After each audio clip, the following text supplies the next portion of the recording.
Thank you so much. And collar ఎగరేసే మా lyric writer Kasarla Shyam గారిని మాట్లాడవలసిందిగా రిక్వెస్ట్ చేస్తున్నాము.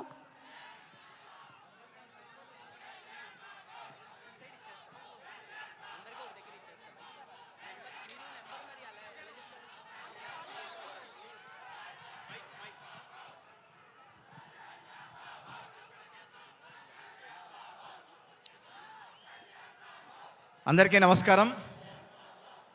పవన్ కళ్యాణ్ గారి ఫ్యాన్స్ అందరికీ హాయ్. నేను ఎత్తరా ఎత్తరా కాలరే ఎత్తరా అన్న పాట ఇందులో రాయడం జరిగింది. ఆ పాట విడుదలప్పుడు కూడా నేను చెప్పాను, మన పవర్ స్టార్కి భీమ్లా నాయక్ సినిమాలో ఒక 2 మంచి పాటలు రాసినా కూడా ఒక డాన్స్ నెంబర్ రాయలేదే, ఆ కాలు కదుపు స్వామి అని చెప్పి ఎదురు చూస్తున్నాను నేను కూడా. అటువంటి ఒక డాన్స్ నెంబర్ ఈ సినిమాలో పడ్డం, దానికి పవర్ స్టార్ కాలు కదపడం చాలా సంతోషంగా అనిపించింది. వీరుడంటే ఎక్కడో పుస్తకాల్లో ఉండడు, కష్టం వస్తే జనం మధ్య పుట్టుకొస్తాడు అని.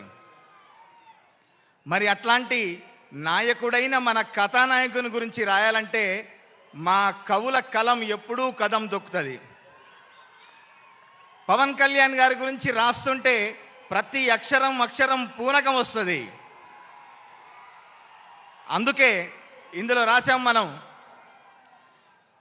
ఏ ఎక్కే దిగే కిక్కులో నా దక్కేదేముందే, సచ్చేదాకా కిక్కే ఉండాలే, ఎక్కి తొక్కేటోళ్ళే ఉన్నా తగ్గేదేముందే, నెగ్గేదాకా తిక్కే ఉండాలే, ఎత్తరా ఎత్తరా కాలరే ఎత్తరా, గత్తరే గత్తరా రేపెద్దాం గత్తరా. పాట విడుదలైన దగ్గర నుంచి ఎంతో ఆదరిస్తున్న ప్రతి ఒక్కరికి ప్రత్యేక ధన్యవాదాలు తెలియజేసుకుంటూ, మా రచయితల పక్షపాతి అయిన హరీష్ శంకర్ అన్నతో పనిచేస్తుంటే రాస్తుంటే ప్రతి లైన్కి మాకు ఒక కొత్త తెలివని ఎనర్జీ వస్తుంది. అన్నకు మరొకసారి ధన్యవాదాలు తెలియజేసుకుంటూ, ఇంత అద్భుతమైన పాట ఇచ్చిన డిఎస్పి గారికి కూడా ప్రత్యేకంగా ధన్యవాదాలు తెలియజేసుకుంటూ, మైత్రి మూవీ మేకర్స్ వారికి, నవీన్ గారికి, రవి గారికి ఈ చిత్రం పెద్ద సక్సెస్ అయ్యి ఆనాడు గబ్బర్ సింగ్ రికార్డులు సృష్టిస్తే ఈనాడు భగత్ సింగ్ రికార్డులు బద్దలు కొట్టాలని మనస్ఫూర్తిగా కోరుతున్నా. Thank you very much. Yes, performance మామూలుగా ఉండదు అని ఆల్రెడీ ట్రైలర్లో వినిపించేసింది. ఇప్పుడు భాస్కర్ భట్ల గారిని దేఖలేంగే సాలా